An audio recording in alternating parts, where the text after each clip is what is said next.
It's midday right here in Lagos, Nigeria. Welcome to Lunchtime Politics, giving you all access fast to the big happenings in politics and in the polity. I'm Jeffrey Uzama. Let's bring the headlines.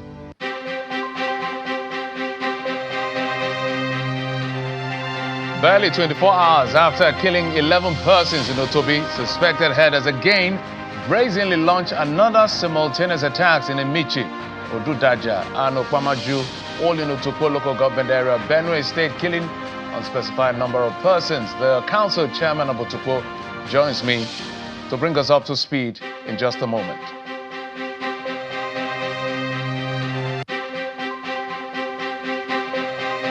And former Governor of Kogi State, Yahaya Bello, petitions the Inspector General of Police over alleged defamatory comments against him by suspended Senator Natasha Akpoti-Uduaghan.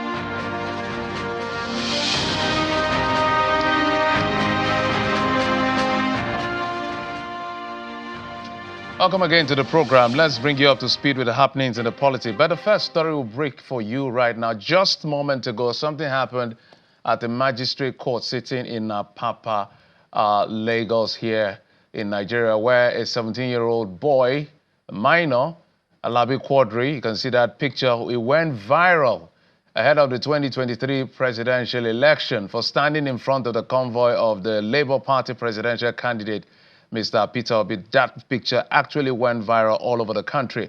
But the magistrate, Detola Olorofemi, freed him following a legal advice from the Department of Public Defender. The boy is a minor who has been in detention since January this year, 2025, after some people implicated him, accused him of being involved in armed robbery. But the real story is that he was reported because he didn't share part of what he got from that viral moment with the area boys. And so the court has swung into action to release him. Let's take a listen to his lawyer, Inibe Effiong, who went to court today. Personally met with Quadri at the Medium Security Correctional Custodial Center, Kirikiri. Interviewed him for over 2 hours, and he made it clear to me that, number one, the other persons who were said to be his casemates are unknown to him, and that he was not involved in any case of armed robbery or any other offense. We therefore took steps to bring the matter to the attention of the DPP. Finally, the Director of Public Prosecution issued a legal advice, and as you can see today, the court found that Alabi Quadri had no case to answer, he was not involved in armed robbery, and there was no basis for him to be arrested. So Quadri was discharged today and has been set free. He's going to go home in the next few minutes once the magistrate has signed his release warrant. So I want to thank Nigerians who have shown solidarity with Quadri, and I want to state on record that the DPO of Amokoko Divisional Headquarters must immediately be removed. I am calling on behalf of the family that the DPO of Amokoko must be removed immediately, and that even the IPO and other officers who were involved in this very devilish act of framing up a minor for armed robbery must be made to face orderly room trial. We are also demanding that the police must pay the sum of 100 million to Quadri, having been detained since January illegally. Lastly, we demand a public apology from the Nigerian police. Okay, so clearly stated by the person, Inibe Effiong, who is an activist and a legal practitioner, 100 million demanded. The police who were involved in this action, they have to be reprimanded one way or the other. It's a minor, and we must protect these minors as much as possible. So that's the latest coming in from Lagos. But let's tell you other thing that relates to the police. The former governor of Kogi State, Yahaya Bello, has petitioned the Inspector General of Police over alleged defamatory statement made against him by the senator from Kogi Central, Senator Natasha Akpoti-Uduaghan, in a petition signed by his lawyer to the IGP on Wednesday. Bello called on the police to invite Senator Akpoti-Uduaghan to substantiate allegations against him with credible evidence. The former governor also wrote to Senator Akpoti-Uduaghan through his lawyer, another of his lawyer, Mr. Balogo, demanding retraction and public apology over alleged defamatory statement made against him or face legal consequences. The former Kogi State governor claimed the female lawmaker during a homecoming event on April the 1st, 2022, in Okei local government area of the state, maliciously defamed him, allegedly, and leveled assassination allegations against him. We're not done with the police. The Inspector General of Police this time has visited Plateau State, and he says the police will not rest on its own until everybody who is involved in this dastardly acts will be brought to book. The killing of over 100 persons in attacks that lasted about 2 weeks apart in Plateau State. Let's take a listen to him. We condemn in the strongest possible term these acts of violence.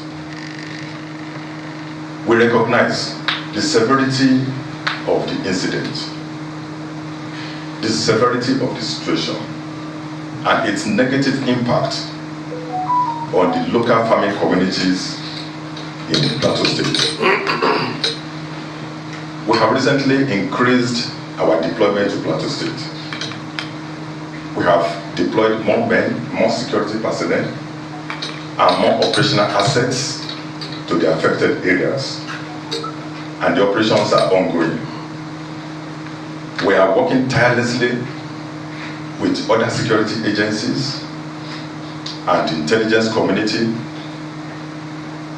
We are intensifying our intelligence gathering efforts to identify the masterminds behind these dastardly acts and bring them to justice. And I commend the collaboration between state agencies and federal agencies in Plateau State. We are going to continue to work together. We will continue to work tirelessly until we are able to solve these problems. The criminals are exploiting the fact, the obvious fact, that it is not possible for us to cover all the vulnerable communities in Plateau State with manpower. But what we cannot cover with manpower, we will look for other ways of covering them. This cannot be allowed to continue. Definitely, this cannot be allowed to continue, and we have to make it stop as soon as possible. Let's move on now to similar incident going on in Benue, which has been the subject of attack recently. In Benue State, the governor, Aisset has confirmed that the arrest of 3 suspects in connection with the attacks on some communities in Otobi in Otukpo local government area. The briefing journalists at the government house in Makurdi, the Benue State capital, Governor Alia condemned the attacks that led to the killing of 11 people in Otobi, urging security agencies to track down the perpetrators and bring them to justice. The governor also announced the deployment of security personnel to the affected area, with 3 people already arrested in connection with the attacks. As the NSA just assured me last night again, they're going to put again in place, in our support, everything that requires to be done. There are certain people who were even born on the land. They are of the herders' ethnicity. But before now, they were harmless. So the new face was saying it, the bad guys come in, someone must be an insider who is orchestrating this. So they come in, they're hidden in some angle, and then when they want to strike, they are brought to the front, they strike, and then they disappear, they just vanish. A few arrests were made sometime last week. I can't be too open on these because they're already, the security people are handling that. So until we know the mission of those people who were caught, 5 of them came, 3 were caught, so 2 escaped. And then the follow-up of that is the attacks again we're seeing here. Well, not too long after that comment was coming in from the governor, while he was reacting to the 11 people being killed in Otukpo, in Otobi, just not too long after that, another attack happened. Few hours after the governor confirmed the arrest, of the suspects in the other attack, another killing occurred again. This time it happened in 3 communities simultaneously: Emichi, Odudaja, and Okpamuju, all in Otukpo local government area. So what exactly is going on here? Is this an orchestrated attack? Is it provocative? Is there an agenda? It's difficult to decipher what exactly what is happening. But the truth is that people are being slaughtered and killed every day in the last 2 days in Otukpo local government area. That's why we're bringing in the chairman of the local government area to bring us up to speed as exactly what exactly is going on from his own understanding. Mr. Maxwell Ogiri is the chairman of Otukpo local government area. He joins us from Benue State. Mr. Ogiri, thank you so much for coming on the program.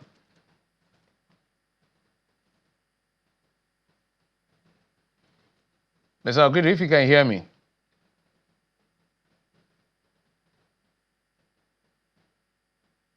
Oh dear. Or I'll try to see how we can establish connection, because this is a very important conversation. So just to bring you up to speed, on Tuesday at about 4:30 or 5 o'clock or so, there was an incident in Otobi community where suspected herders invaded the community and killed people. By the next day, the death toll had increased to about 11. Now, we had not gotten over that. On Wednesday, they attacked 3 communities: Emichi, Odudaja, and Okpamuji, all in Otukpo local government area, attacking and killing yet again. This time, we don't have an official figure as to how many people have so far been killed in the second attack in barely 24 hours. While the governor was reporting to the Benue people and Nigerians that, as related to the incident that led to the death of 11 people, 3 persons have been arrested. Another attack happened again. So what exactly is playing out? Mr. Maxwell Ogiri is the chairman of Otukpo. We had a little bit of a connection problem with him. I think we have him back. Mr. Ogiri, welcome to the program. We had a bit of a connection issues with you, but now we can hear you loud and clear. I hope so. So let's find out from you, what is going on in Otukpo? Thank you for having me here. The issue in Otukpo cannot just be explained in a sentence. A while ago, it started like a rumor, and gradually it began to build into a crescendo that is claiming lives. And not just that, it has instilled a lot of fear into this agrarian community where farmers are scared of accessing their farmland. And it has gone beyond the farmland situations, including where they reside.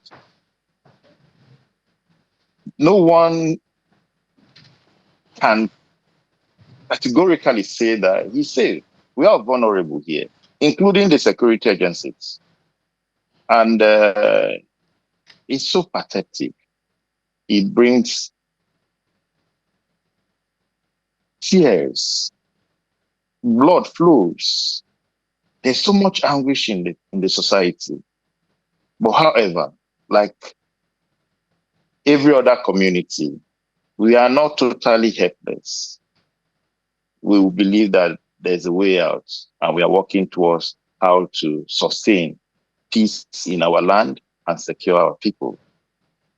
So when you say there's a way out, okay, I'm going to come to that. There's a way out, and you're working towards it. You're going to answer that in just a moment. But right now, as we speak, this second attack, was anyone killed? How many people have so far? If there are casualties? Yeah, the last one that happened yesterday afternoon in Odudaje, Okpamajo, and Emichi, had some casualties. A lot of people that sustained bullet wound. And this morning we got the information that some were dead. And then some were not found. This morning we had to mobilize the security team to go out and look for their whereabouts.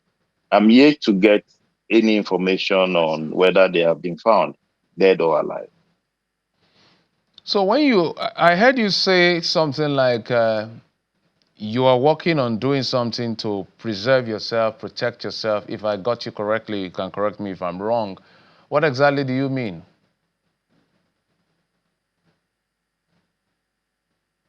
We cannot be totally, as a people, helpless.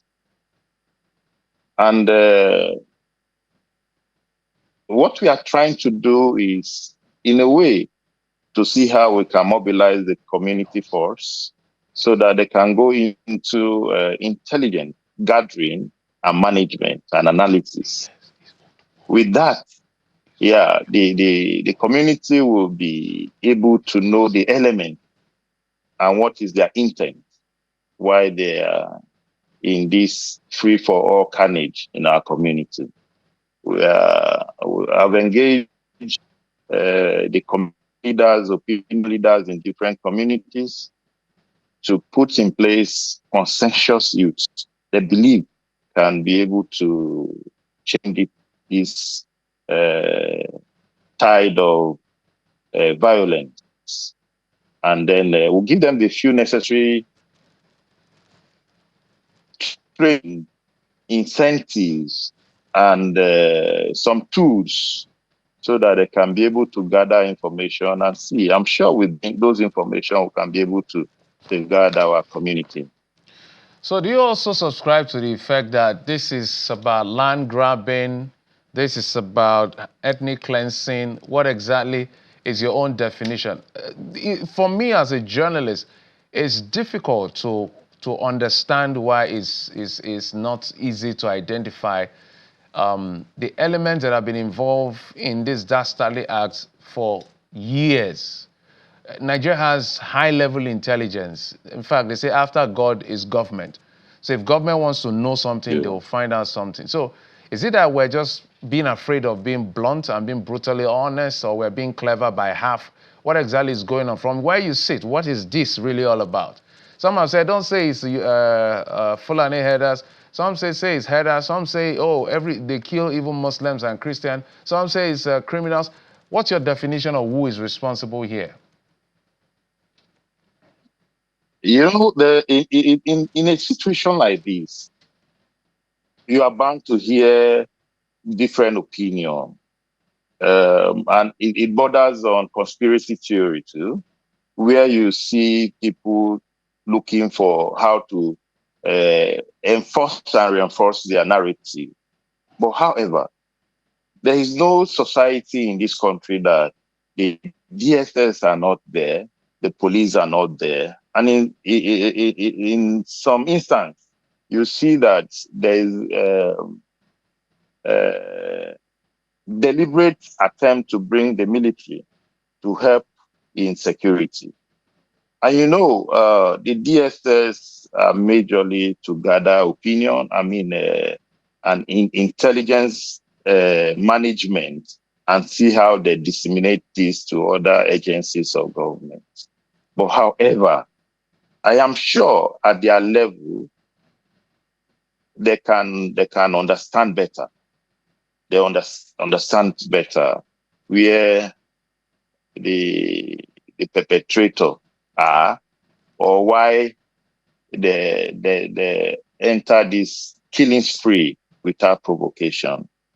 You know, if you know some bedeviling issues that are coming to you, if you know the people who are after your life, after your land, after your resources, and it is within your interest to protect what you have and protect your land, you will do what is necessary to be able to do that.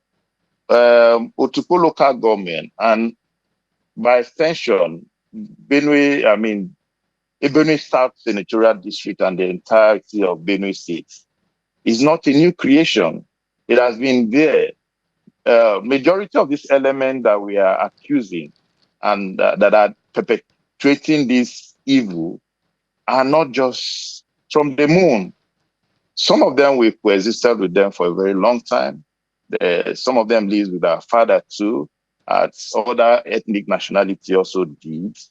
But suddenly, we are at their mercy to shed blood, to kill, to displace people from their ancestral home. But however, we should also look at the other angle to this. In the wisdom of the government of Benue State, the State Assembly passed the law on the open grazing, prohibiting open grazing, and signed by the government of Benue State. We expected at this time that enforcement of that law should be done. If there is no open grazing, some of these elements that are committing this heinous crime will not have any other posts to live by and commit the killing that is ongoing as we are seeing today. So at the subnational level, because we've spoken with, I think, Kennedy Angbo about twice, who is the member representing Otukpo and Ankpa state constituency, and he's made his categorical statements. And this is a situation of the others at war with the people in Benue State at the end of the day. So, and it's talked about the intervention of government. What has to be done in the, my words are, I'm very careful with them, in the immediate term? Because I can imagine I saw a video online where people who either have relatives in Otukpo or are living in Otukpo were making phone calls and calling on Nigerians that they are living in fear, they can't sleep. Literally, if an armed robber visits any compound that anybody lives in, the tension, the anxiety in itself is very terrifying. Not to talk of, you're just afraid every other day that somebody may come and kill you in bed. So what has to be done in the immediate term? Because it looks like the effort that is ongoing is not enough, that in space of 24 hours, they've slaughtered people yet again. In the immediate term, besides what you are doing at the local level, what is the government doing to assure you people that, I know this deputy governor was there just a few days ago. Yeah, the deputy governor was there yesterday as early as he could, and that was to show the prompt or swiftness to which the government of Benue State, led by the governor, the very Reverend Father Hyacinth Talia, had attached to issue of securing the people of Benue, and then to see what are the necessary things to be done. But however, like your question say, what are the immediate things to be done? We are organizing community leaders, opinion leaders, elders and stakeholders of different communities. Let us hold hands together, partner with each other, be sincere with one another, so that we can shift this tide of violence away from our people. But however, I know the tireless effort that the government of Benue State is doing to see that these do not claim people that are harmless, that are vulnerable as it is now.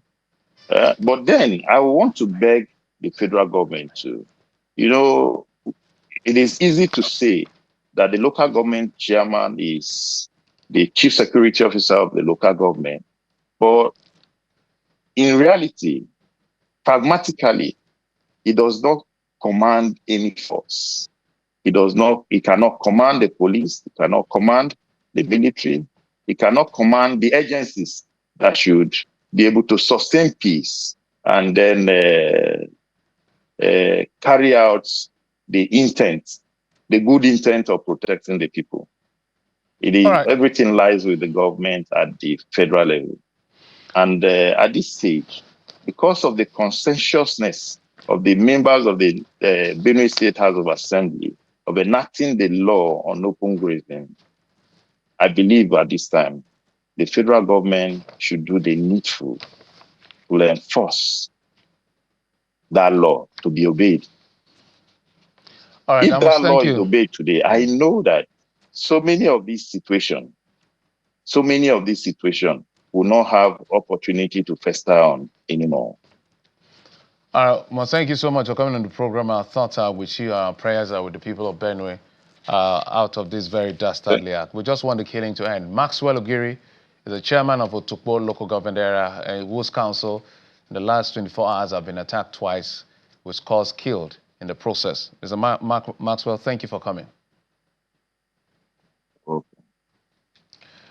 And away from that, we can tell you that the ad hoc committee on Rivers State Oversight, that's from the House of Reps, has received a formal request from the sole administrator, Vice Admiral Ibokete Abbas, to reschedule the interactive session initially scheduled for today, April the 17th at 4 p.m. The committee has acknowledged the request, and according to the committee, is in process of coordinating a new date for the session, and will, in the spirit of transparent and effective oversight, promptly inform the public once the scheduled date is confirmed. And that is coming from the spokesperson of the House of Reps, Mr. Akin Rotimi Jr. Just before we go, we can also tell you that the Lagos State High Court, sitting in Ikeja, has declared the removal of the reinstated Speaker of the Lagos State House of Assembly, Mudashiru Obasa, as illegal, unconstitutional, null and void. The judgment delivered yesterday, that's on Wednesday. The court also nullified the proceedings and resolutions of the House held on January 13th this year, during which Mr. Obasa was ousted. Mudashiru Obasa had filed a suit against the House of Assembly and the newly appointed Speaker, Mojisola Miranda, to challenge the legality of his removal.